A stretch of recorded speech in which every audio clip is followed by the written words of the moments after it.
Greetings and welcome to another edition of Pirate Parents Live. My name is Carter Fenwick. I'm the Director of Parent and Family Programs here at ECU, and this is the series we bring you information and resources that support you and your student here at ECU. So today we are going to talk about campus safety, how your student can stay safe while on campus, but also the different resources ECU has for keeping students as well as faculty and staff members safe while on campus. My expert on the subject is Deputy Chief of Police Chris Sutton, with me to answer all of my probing questions. But we'll just go ahead and dive right in. As you know, Chris, you are a member of the ECU Police Department. So can you explain the role of the police department on campus, but also dispel any myths about the department? So many may think that on college campuses you have security guards. You may not always associate a sworn police officer on the college campus, but at ECU we have a full service 24/7 duly accredited police department.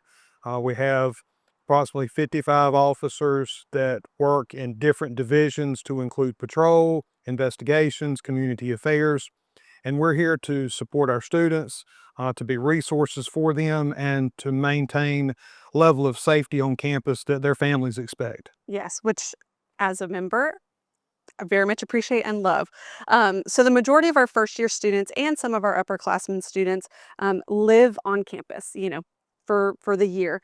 So can you cover any safety measures that are in place in our residence halls? Yes, ma'am.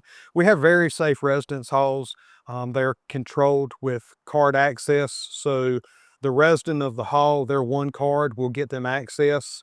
We have safety programs that we will be doing in the residence halls within the first 3 to 4 weeks of the fall semester, and then we'll turn around in the spring semester in January and repeat some of those for maybe new residents that weren't present in the fall.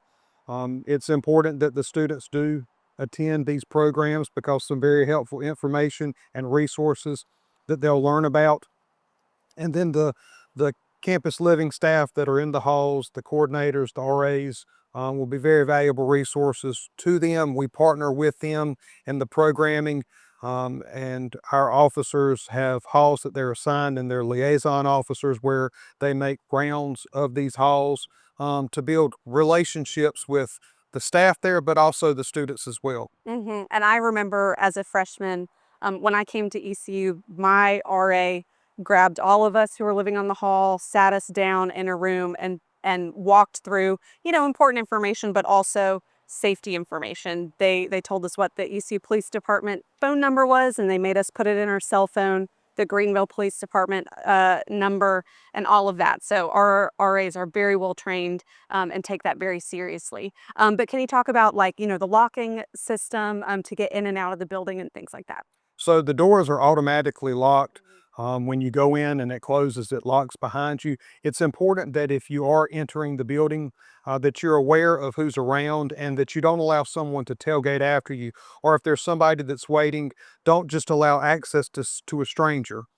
Make sure that if they are supposed to be going into the building, then they should have a card to get them into the building. If they don't, then the campus living staff should be able to handle that with that individual. If there's someone that's lurking around the building that makes them feel uncomfortable, then notify us right away. All of our residence halls have got phones attached to the main entrances that come to the police department.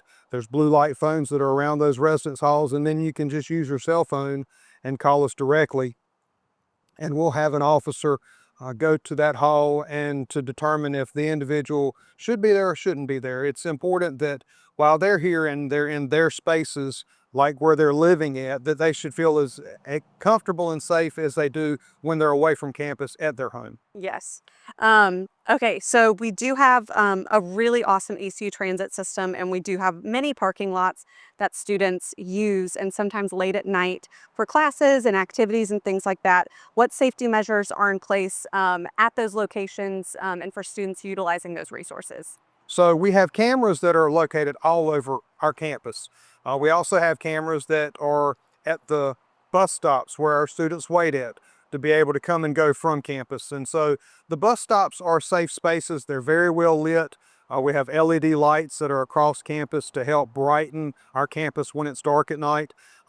It's important that the students are also aware of their surroundings and they don't allow their telephones to be a distraction. They don't have earbuds in when it's dark and it may be hard to see or hear, so that they're aware of everything that's happening around them. And then we have officers that constantly patrol campus, so that if there is something that's happening, they can reach out to an officer, they can contact us over the phone, or they can flag an officer down that's riding through the parking lots. Yep. And you've mentioned the blue light cameras, which I think we should point out is right behind us. It's purple and it's got a blue light on top. And so, how does a student use that if they need it?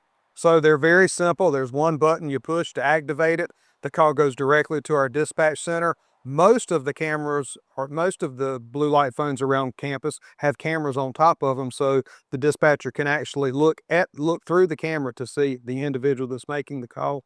The blue light on top is illuminated, so it makes it easy for the officer to see if there's an officer that needs to be dispatched, if there's a problem.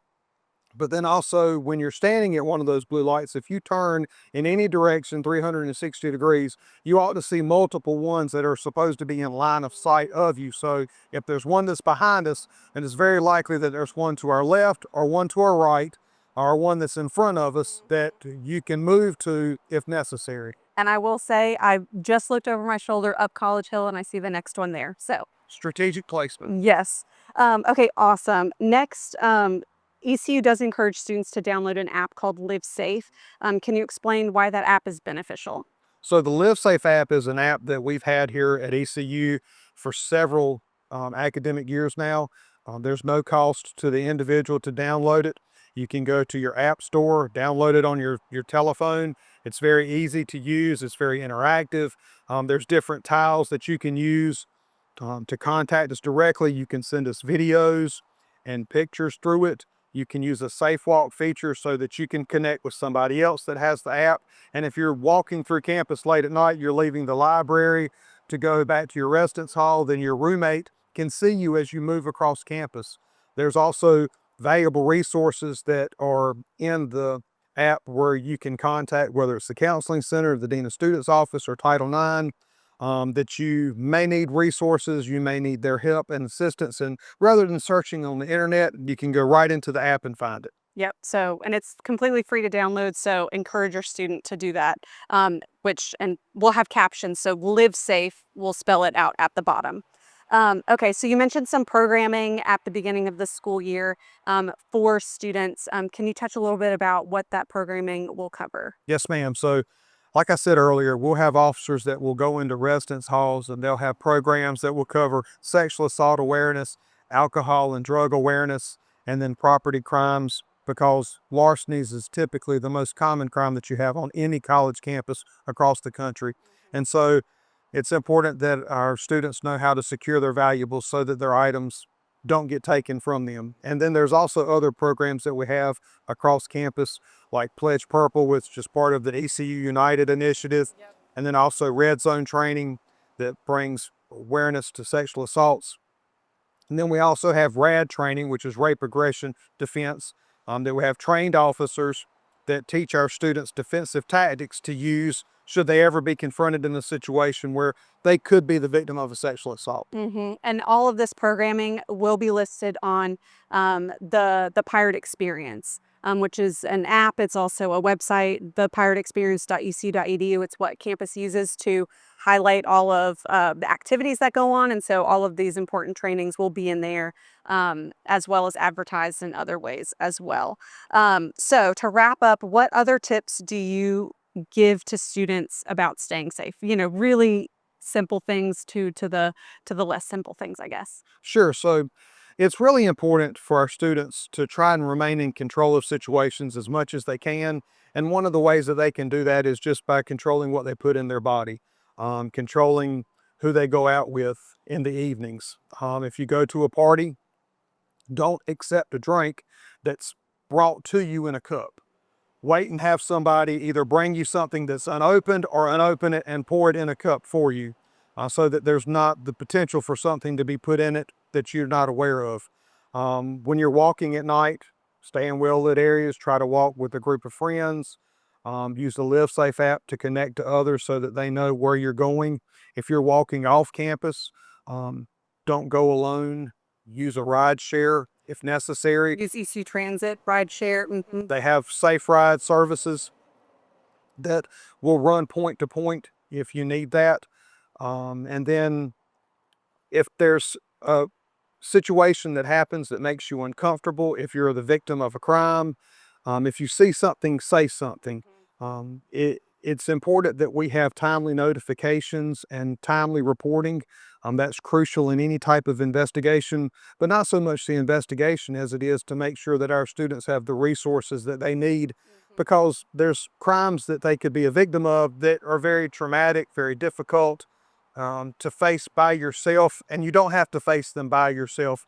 We have a lot of resources that are available to our students that we want to make available to them. We just need them to have the confidence and trust in coming to us or coming to some of these other resources that we have across campus. Yep, and really it's letting know anyone who works at this university that you trust, because we are all trained and we all know what those resources are and who to get you connected with. We obviously hope it doesn't happen, but we want to make sure you have this information so that way you can act worst case scenario. I will also plug from the our counseling center has a third millennium module. We talked about it at orientation, but it is modules that your students will get emails about, and it covers a lot of safety information as well as, substance information and just staying safe. I remember taking modules as a student, and I took them very seriously because there's so many things that I still remember even to this day. So definitely encourage your student to take everything that Chris has said seriously, remember it, but also to do those modules and keep that in mind as well.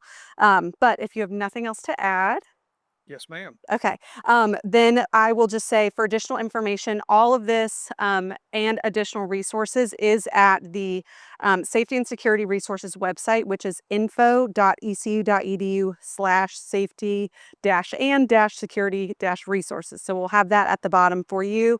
Also, the police department has their own website, which is just police.ecu.edu.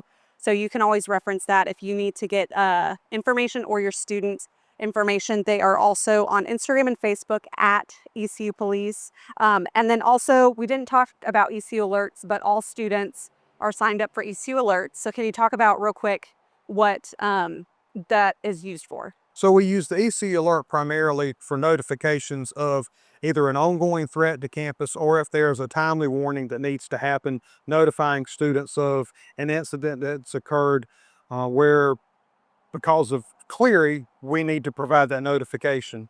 The students are able to get that information on their telephones through text, also through their emails, as well as across other mediums like social media. Parents and families can also register their devices to be able to get those alerts as well. And so I recommend the families to do that also, so that they can stay informed.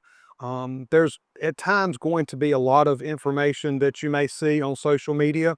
Some of it is true and accurate, and a lot of it is misinformation.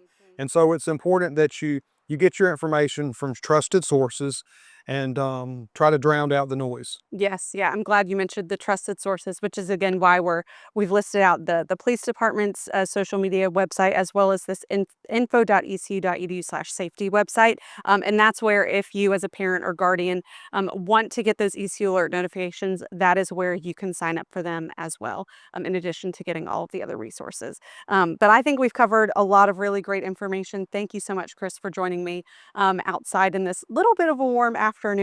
But thank you for sharing this really helpful information. We hope you found it helpful, and we can't wait to see your students here in the fall. I'll make an A's. Yes.